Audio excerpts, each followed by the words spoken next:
બાળમજૂરીના રેકોર્ડનો પર્દાફાશ થયો છે। કારખાનાદારો દ્વારા અન્ય રાજ્યોમાંથી બાળકો લાવીને તેમનું શોષણ કરી મારતા હોવાનું પણ પોલીસ તપાસમાં સામે આવ્યું છે। સાડીના વેપારમાં કેટલાક રાજસ્થાની બાળકોને લાવીને તેમની પાસે કાળી મજૂરી કરવામાં આવતા હોવાની સતત ફરિયાદો સામે આવતા પોલીસે કાર્યવાહી શરૂ કરી। સાડીના કારખાનામાં બાળકોને 200 રૂપિયા રોજ 15 કલાકે મજૂરી કરાવી ઉપરથી માર પણ મરાતો। 7 વર્ષની ઉંમરના 2 બાળકો માલિકના ત્રાસથી કંટાળીને ભાગી પણ છૂટ્યા હોય। જોકે રાહદારીની મદદથી તેઓ ગોડાદરા પોલીસ પહોંચ્યા હતા। બાદમાં બાળકોને કતારગામ ચાઇલ્ડ હોમમાં મૂકી આવ્યા। મહિલા સાથે પૂછપરછમાં બંને બાળકો સાથે પુણાના કારખાનામાં પોલીસ સાથે પહોંચતા ત્યાં વધુ 3 બાળકો મળ્યા છે।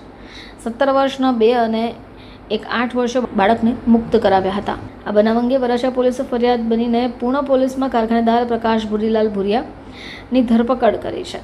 પોલીસે કારખાનામાંથી આ પ્રકારના 5 બાળકો શ્રમિકને પણ મુક્ત કરાવ્યા। રાજસ્થાનના ઉદયપુર ખાતે રહેતા પ્રકાશ ભુરિયા તેના વતનથી 5 બાળકોને મજૂરી માટે લાવ્યો હતો અને 5 દિવસે તે કાળી મજૂરી કરાવતો હતો। રાજસ્થાનમાં ટ્રાયલ એરિયામાંથી આવતા બાળકોને માતા પિતાની પરમિશનથી સુરત લઈ આરોપી પ્રકાશ લાવ્યો હોય। જોકે બાળકો પાસે તે કાળી મજૂરી કરાવી માર પણ મારતો હતો।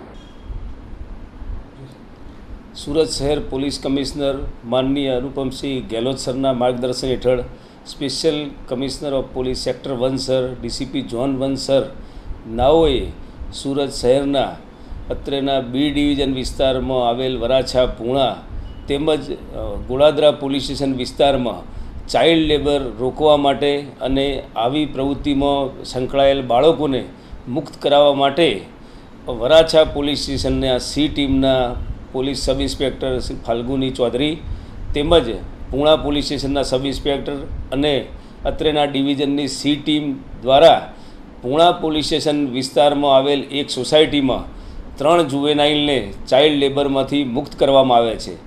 આ બાબતે સમગ્ર હકીકત જોતાં અમારી સી ટીમની કામગીરીમાં મહિલા પીએસઆઈ અને સી ટીમે 3 બાળકોને જે મુક્ત કરાવી અને આ કામના આરોપી જે પ્રકાશ ભુરીલાલ ભુરિયા કે જે મૂળ રાજસ્થાનના છે અને તેઓ તેમના ઘરે આ બાળ કિશોરો પાસે સાડીની ગળી વળાવવાનું વધુ સમય માટે અને આર્થિક શોષણ કરી અને કામ કરાવતા હતા।